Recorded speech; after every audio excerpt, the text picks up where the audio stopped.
کاش مسلمان، ہمارے ہم مسلمان اللہ کے لیے سب کچھ کریں.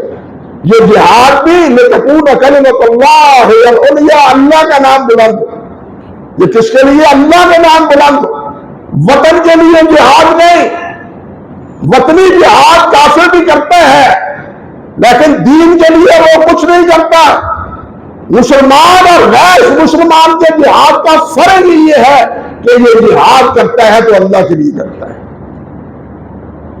اور جو اللہ کے لیے جہاد کیا جائے وہ کیا ہے؟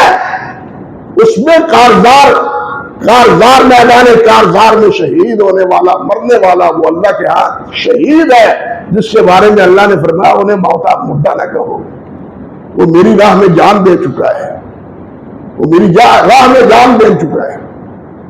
اس لیے جذبہ یہ ہونا چاہیے کہ ہم اسلام کے لیے لڑتے ہیں.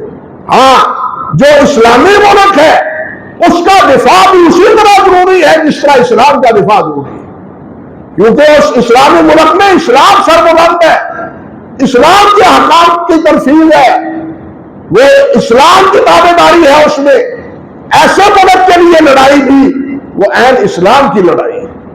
بات سمجھے نا، فرق سمجھے دونوں میں، غلط فہمی کا شکار نہ ہونا. اللہ سبحانہ و تعالی ہمارا مرنا جینا اللہ کے لیے کرے، اللہ کی رضا کے لیے کرے. ہم جیے تو اسلام کے لیے جیے، ہم مرے تو اسلام کے لیے مرے. اللہ احینا مسلما وامتنا مسلما.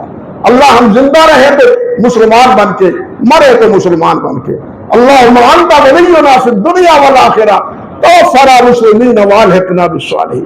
جنازے میں بھی ہم یہی پڑھتے ہیں، من احییتہ منا فاحیہ علی الاسلام ومن توفیتہ منا فتوفہ علی الایمان.